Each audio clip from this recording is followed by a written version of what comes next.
péchés sont pardonnés. Maintenant je suis sauvée. Délivrée, oui je suis délivrée. De tous mes ennemis, Jésus m'a libérée. Il n'y a plus de condamnation, plus de condamnation.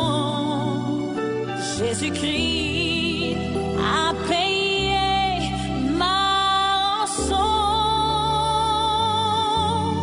Il n'y a plus de condamnation, plus de condamnation. Je suis libérée, rachetée en son nom.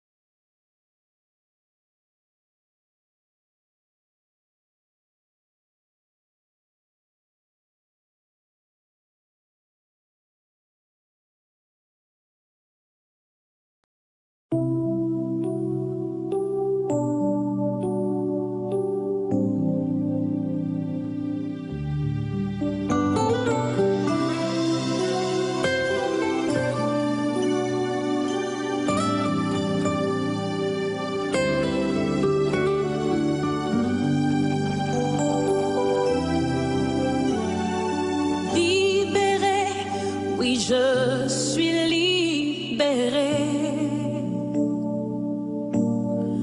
Mes péchés sont pardonnés.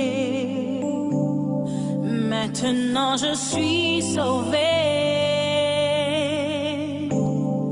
Délivrée, oui je suis délivrée. De tous mes ennemis, Jésus m'a libérée. Il n'y a plus de condamnation, plus de condamnation. Jésus-Christ a payé ma rançon. Il n'y a plus de condamnation, plus de condamnation. Je suis libérée, rachetée en son nom.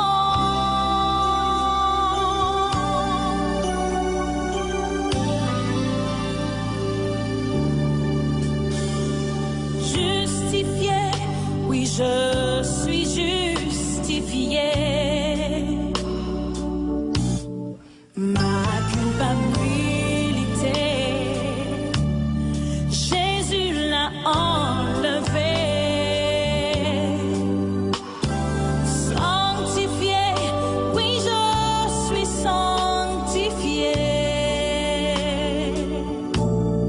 Par le sang de l'agneau qui m'a régénérée. Il n'y a plus de condamnation, plus de condamnation. Jésus-Christ a payé ma rançon. Il n'y a plus de condamnation, plus de condamnation. Je suis libérée, rachetée en son nom.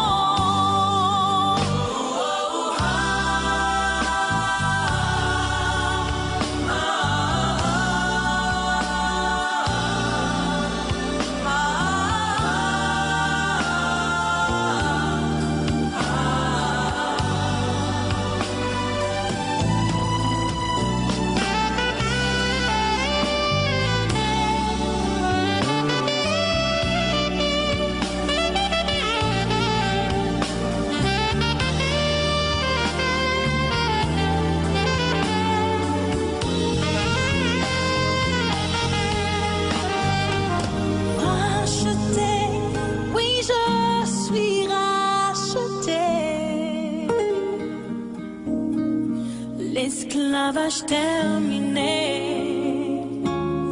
je vis ma liberté. Héritier, je suis un héritier. Oui, pour l'éternité, un enfant bien-aimé. Il n'y a plus de condamnation,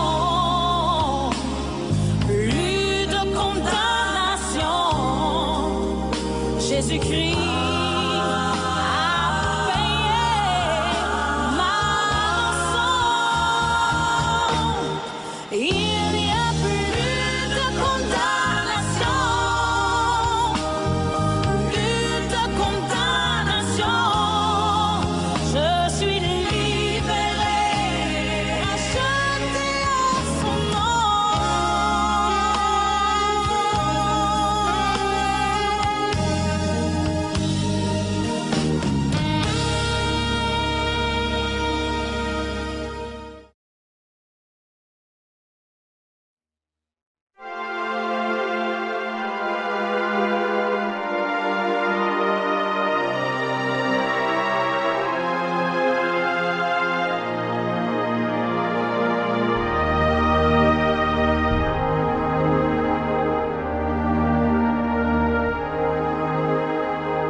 dia fa ndray miaona amintsika amin'ity takareva ity iaona hideran'Andriamanitra. Andriamanitra toko mantsy no loharam-pitahiana, loharam-pahasoavana, loharan'ny fifaliana rehetra ny ainantsika nandritry ny herinandro, ary dia tratra izao fotoana iarahantsika mitera azy izao. Amin'ity androany ity dia mahafaly anay ny manonona ny fiadanan'ny tompo ao atokantranotsika tsiraray avy ao. Indrindray ary akambana amin'ny fosaina dia hideran'Andriamanitra isika. Ka amin'ity androany ity dia korala roa no hiaraka amintsika. Dia ny korala feo faminaniana zany, ary ny korala feo adventiste somanandrarina. Ny tsara marena kely dia izao, ity rakiry ity dia efa somary taloha no nainga andefasana azy. Saingy nisy zavananahirana kely teo amin'ny fampitana amin'ny vantana an'ilay izy. Satria tokony nampitaina amin'ny vantana aveny amin'ny gradin 3 izy ity. Nisy sahatra tsy nety kely teo amin'ny lafin'ny teknika teo amin'ny fampitana azy dia voatery najanona aloha, ary izao vao noraisinaisina amboarina dia ampitaina aminareo. Ka dia mahafaly aminay manolotra izany rakikira noraisina mivantana teny amin'ny gradin 3 somanandrarina zany, niarana tamin'ny korala FF feo faminaniana zany, sy ny korala fasa feo adventiste somanandrarina.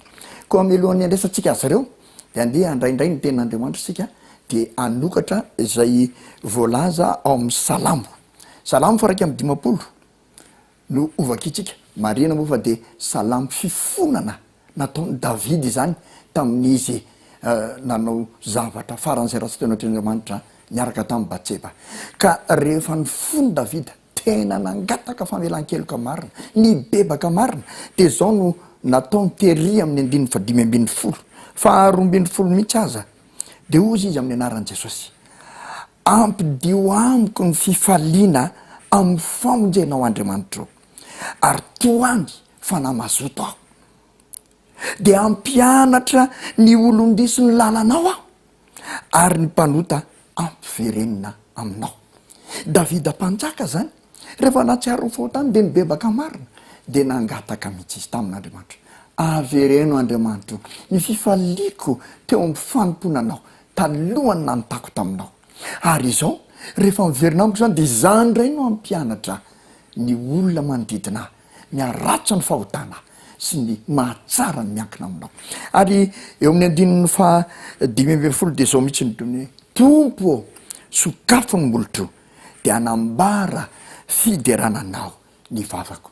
Ny olona anankiray voavela heloka, voafatotra amin'ny fahotana kanefa voavela tao anatin'izany famatorana amin'ny fahotana zany, ary tena tsy nisaina heloka teo anatrean'i Jehovah, dia tia hanokatra ambolony ho fideran'Andriamanitra. Androany izasanao tsy nilozanota ny fiainantsika, kanefa rehefa mibebaka marina isika dia avelan'Andriamanitra zany, ary izany toetran'Andriamanitra zany no anokafantsika ambolontsika sy hideran'ny vavantsika azy ilay Andriamanitra tia famindrampo andeha ary araka isika amin'ny koralina ff sy ny koralina fas iteran'andriamanitra amin'izany toetra ny tsara loatra zany ndao ary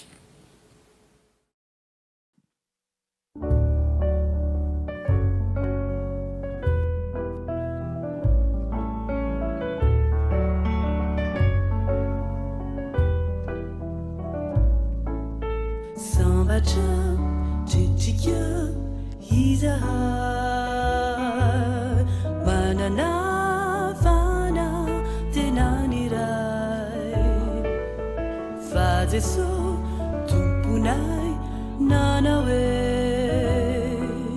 andeha aho kanefa ho avy indray hitondra ny famonjena azo antoka fifahalina fitahina arikio izara fahasoavana kamo tsitizany amin'ny endriny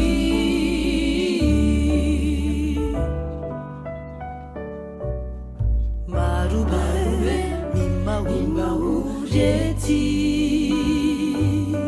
mampijaly izao tontolo izao fizahay tsy manay satria mijoro miandry ilay tomponay hitondra ny famonjena azo antoka fifahalina fitahina arikio izara fahasoavana kamo tsitizany amin'ny endriny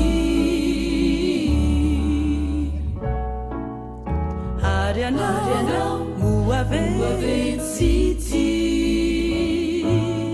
ny otonisy hiadana raisonao ao ampo Kristy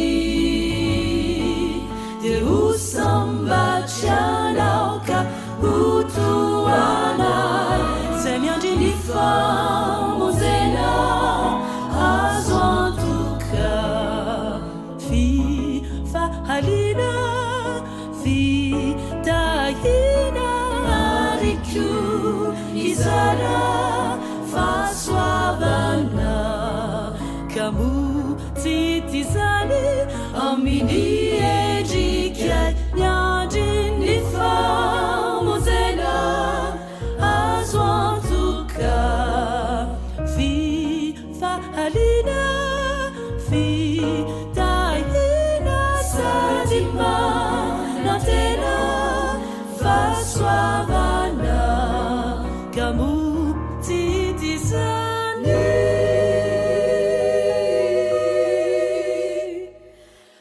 amin'ny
Ufafa, Ufafavya ni ranomasony, ufafavya ni ranomasony, ufafavya ni ranomasony rehetra mini masony, ufafavy.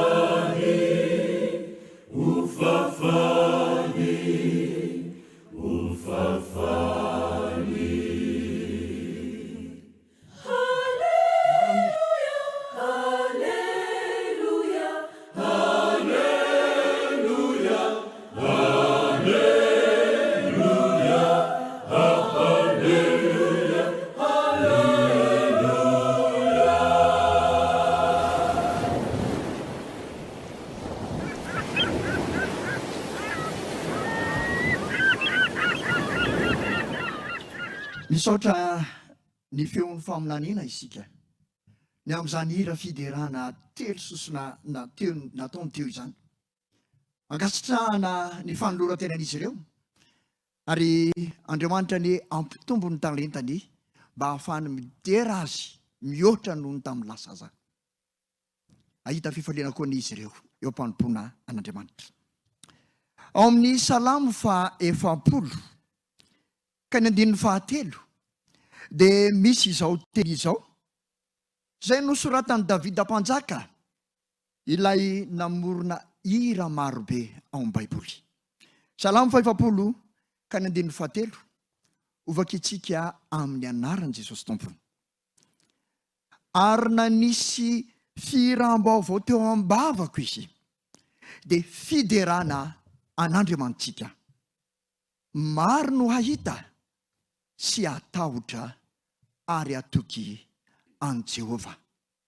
Davida mpanjaka no nanoratra izany tononkely izany. Ary azo antoka fa nasiany feony ihany koa mba ho irainy ny vahoaka. Nanisy firam-baovao teo am-bavako izy. Andriamanitra mihitsy no nanisy izany firam-baovao teo am-bavany Davida izany. Ny antony dia satria nandalo fotoa tsara Davida. Ary raha jerena azy ny 1 amin'ny Salamo 140 dia izao no nosoratany Davida: niandry dia niandry an Jehova aho, ary nitodika nitsinjo ahy izy ka nandre ny fitarainako. Izaho sy anao koa dia tahaka ny Davida mpanjaka, mandalo fotoa tsarotra indraindray, mandalo fizahan-toetra angamba na mandalo fahasairanana mitranga amin'ny fiainantsika izany amin'ny maha-olombelona antsika, amin'ny mambola eto an-tany antsika, tahaka ny Davida mpanjaka. Dia nitady an'Andriamanitra, nitady an Jehova Davida mpanjaka. Niandry dia niandry an Jehova Davida mpanjaka. Ary ny mampahery dia izao, nitodika nitsinjo an Davida izy, ary dia nametraka hira fiderana teo am-bavany. Tena tsapany Davida ny fidiran'Andriamanitra tsihatra tamin'ny olana izay nisetrainy, ka dia nahatonga firam-baovao sy hira fiderana teo am-bavan'i Davida izany. Izaho sy anao koa dia asaina anao fanandramana tahaka ny Davida, ka hitoky amin'Andriamanitra, hatahotra ary hiantoraka eo amin'ilay Jehova Andriamanitra na inona mitranga amin'ny fiainantsika. Ary amin'izay fotoana izay dia hitsinjo sy hitodika ijeritreritra Jehova, dia hahazo vahaolana isika, ary dia ho feno fideran'Andriamanitra sy ho feno fankalazana azy. Andeha asaitsika indray satria efa vonona ny feo adventista somanandrariny. Asaika izy ireo hideran'Andriamanitra amin'ny alalan'ny hira izay efa nomany izy ireo. Ndao ary.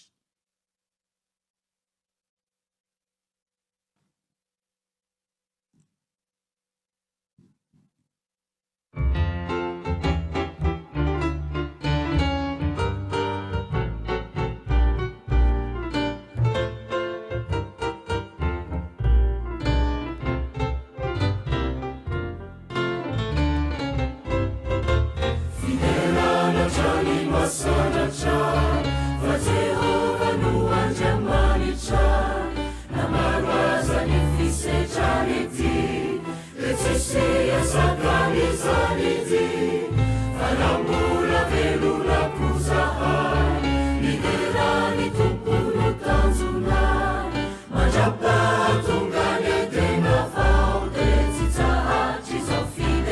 kanisa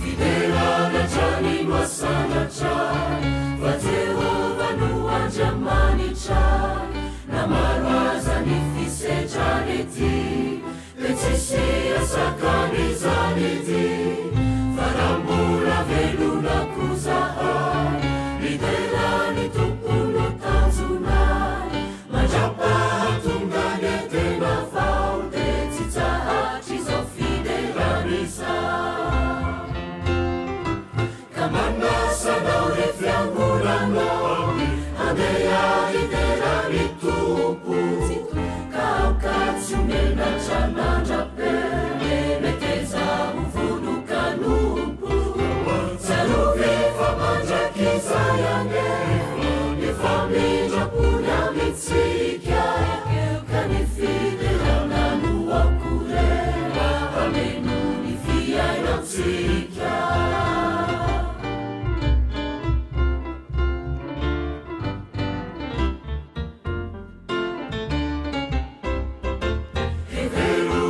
ataovy an-tsainako lay Jesosy vono indray mandeha na vonio antsika ny ranisoa tsy mendrika ny hoderaina ve fa raha mbola velonako zahay idelany tompono tanjonay mandrapahatonga le tena vao de tsy sahatry zao fidelany izay manasanao le fiangonanao handeha idelany tompo ka aokatsy menatranandrape meteza uvonokanompo tsarovefa mandrakizayane efa mindrapony amitsika ka ny fidelana no akorena hameno ny fiainatsika manasanao le fiangolanao handeha idelany tompo ka aokatsy menatranandrape meteza uvonokanompo tsarovefa mandrakizayane efa mindrapony amitsika ka ny fidelana no akorena hameno ny fiainatsika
Alleluia,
Andriamanitra isika satria afaka nantotosa izany antsak'ira fideran'izany androany.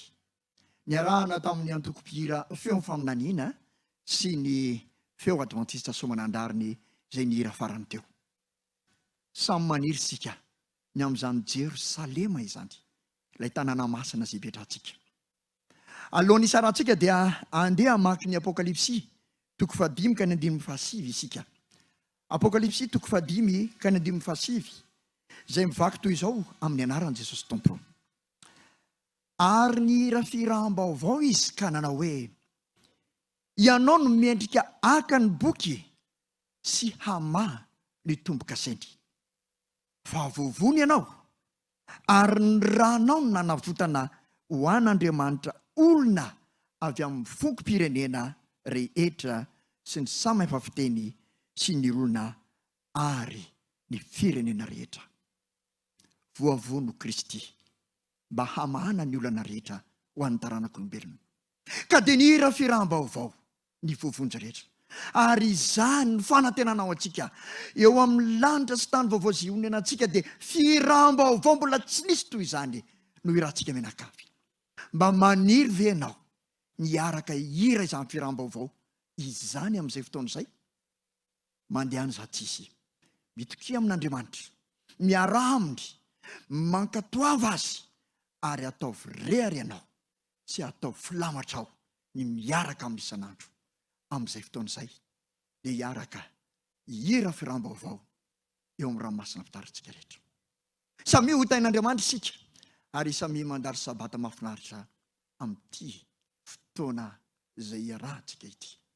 Ametraka ny veloma aminao indray izany dia ho amin'ny heriny toy izao raha sitrapon'Andriamanitra miaona indray isika. Veloma indrindra tompoko, samy ho tahena isika rehetra. Amen.